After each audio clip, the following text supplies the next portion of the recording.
পুঁই শাককে ভালো করে কেটে ধুয়ে নিয়েছি। এমন কেউ নেই যে এই শাক খায়নি, খেতেও দুর্দান্ত স্বাদ লাগে।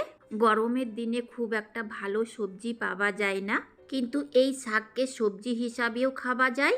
যারা এই শাক খেতে পছন্দ করেন, যদি পাতে থাকে তো পেট পুড়ে ভাত খাওয়া যায়।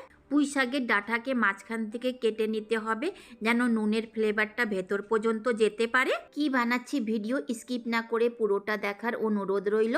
ভালো লাগলে অবশ্যই সাবস্ক্রাইব করবেন। নমস্কার, মঞ্জু কিচেনে আপনাদের সকলকে স্বাগতম। পুঁই শাককে মিষ্টি কুমড়া দিয়ে রান্না করতে গেলে দারুণ স্বাদ লাগে। মিষ্টি কুমড়াকে কেটে নিতে হবে। তার আগে পুঁই শাককে সেদ্ধ করে নেবার জন্য দিতে হবে কুকারে। কড়াই চাইতে কুকারে সেদ্ধ করতে গেলে সময়ও কম লাগে আর সেদ্ধটাও খুব ভালোভাবে হয়। শাকের ওপরে দেব হাফ টিস্পুন নুন, দেব হাফ কাপ জল। নুনের উপরে দিতে গেলে খুবই ভালো। শাকে নুন দিয়ে সেদ্ধ করতে গেলে নুনের ফ্লেভারটা শাকের ভেতর পর্যন্ত যায় আর তাড়াতাড়ি সেদ্ধও হবে।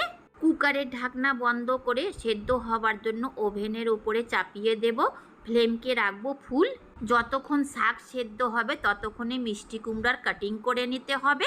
এতগুলা সম্পূর্ণ মিষ্টি কুমড়া দিতে গেলে শাকের ফ্লেভারটা চলে যাবে, তাই অর্ধেকটা কেটে আলাদা রেখে দেব। মিষ্টি কুমড়ার চোকা ছুলে বা না ছুলেও রান্না করা যায়। কেটে নিতে হবে, আপনি যে কোনো সাইজে কাটতে পারেন। একে সেদ্ধ হতে খুব একটা সময় লাগে না, তাই আলাদা করে সেদ্ধ করার কোনো দরকার নেই।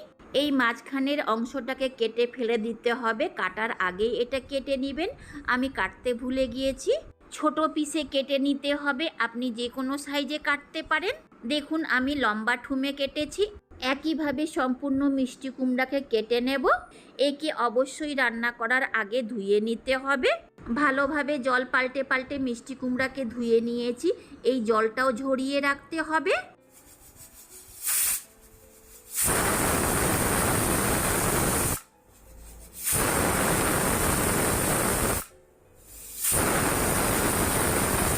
ফুল ফ্লেমে 3টা সিটি পর্যন্ত পুঁই শাককে সেদ্ধ করে নিয়ে ফ্লেমকে অফ করে দিতে হবে। কুকারের প্রেসারটা নিজেই ঠান্ডা হবার জন্য রেখে দেব।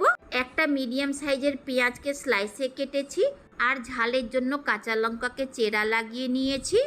ওভেনকে অন করে চাপাতে হবে কড়াই গরম হলেই দিতে হবে 3 টিস্পুন সরিষার তেল।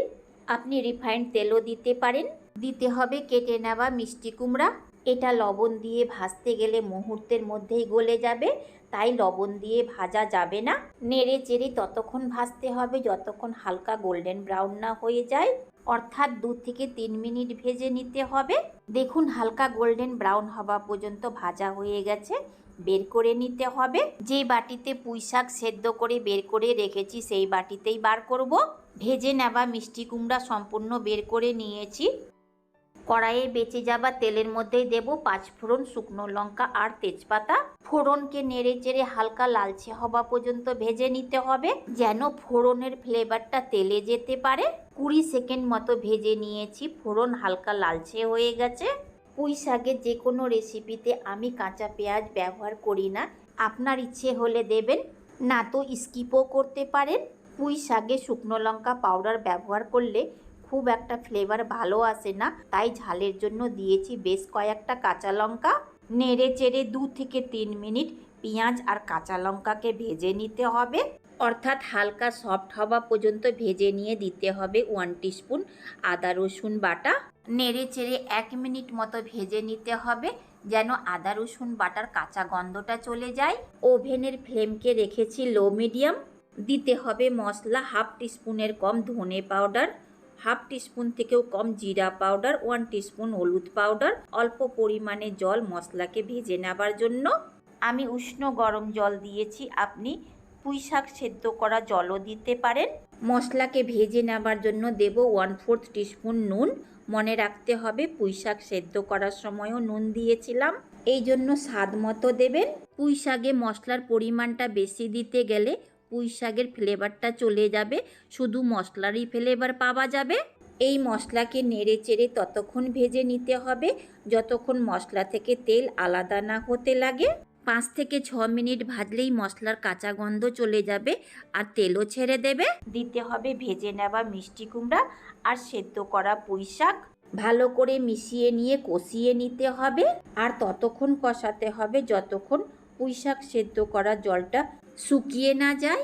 এই জন্য পুঁইশাক সেদ্ধ করার সময় জলের পরিমাণটা আমি বেশি দেইনি। পুঁইশাক তো সেদ্ধ করাই আছে, মিষ্টি কুমড়াকে সেদ্ধ করে নেবার জন্য দেব 1 কাপ মতো জল।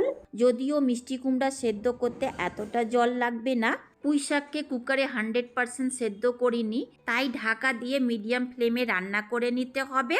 যতটা জল দিয়েছি তার অর্ধেক থাকতে গেলেই ঢাকাটা খুলে দিয়ে খুব ভালোভাবে নেড়ে দিতে হবে। খোলাতেই নেড়ে চেড়ে 2 থেকে 3 মিনিট রান্না করে নিয়ে চেক করে নিতে হবে মিষ্টি কুমড়া পুরোপুরি সেদ্ধ হয়েছে কিনা। মিষ্টি কুমড়া সেদ্ধ হয়ে গেছে, খুন্তি দিয়ে কাটতে গেলে কেটে যাচ্ছে। দিতে হবে বেটে নেওয়া সরিষা। ভালো করে মিশিয়ে নিয়ে আরও 2 মিনিট মতো রান্না করে নিতে হবে যেন আরেকটু জল শুকিয়ে যায়। যদি গায়ে লাগা গ্রেভি রাখতে চান তো এই অবস্থাতেই ফ্লেমকে অফ করে দিতে হবে। এর থেকেও বেশি শুকনো রাখতে গেলে আরও 1 মিনিট রান্না করে নিতে হবে। চচ্চড়ি রেসিপিতে একটু গায়ে লাগা গ্রেভি না রাখতে গেলে শুকনো ভাতে খেতে ভালো লাগবে না, তাই ফ্লেমকে অফ করে দিয়ে প্লেটিং করে নিতে হবে। তৈরি হয়ে গেল মিষ্টি কুমড়া দিয়ে পুঁইশাকের চচ্চড়ি রেসিপি। আমি পুঁইশাকে শুধু মিষ্টি কুমড়া দিয়ে রান্না করেছি, আপনি চাইতে গেলে আরও অন্যান্য সবজি দিয়েও রান্না করতে পারেন। পুঁই শাকের চচ্চড়ি রেসিপি চিকেন মাটন থেকেও দুর্দান্ত স্বাদ হয়ে থাকে। শুকনো ভাত বা খিচুড়ির সাথে এই রেসিপিকে খেয়ে দেখুন, পেট পুড়ে খেতে পারবেন। দারুণ স্বাদ হয়েছে। এইভাবে পুঁই শাকের চচ্চড়ি রেসিপিকে ট্রাই করতে পারেন। এই পুঁই শাক বাজার থেকে কেনা নয়, বাড়ির থেকে কেটে নিয়ে রান্না করেছি। পুঁই শাকের চচ্চড়ি রেসিপি যদি টেস্টি হয়ে থাকে তার গন্ধ খুবই ভালো বেরোবে। যদি ভালো লেগে থাকে তো লাইক শেয়ার সাবস্ক্রাইব করতে ভুলবেন না। পাশে আসা বেল আইকনকেও প্রেস করবেন। আমি যখনই কোনো নতুন ভিডিও আপলোড করব তার নোটিফিকেশান আপনি পাবেন। শেষ পর্যন্ত দেখার জন্য অনেক অনেক ধন্যবাদ।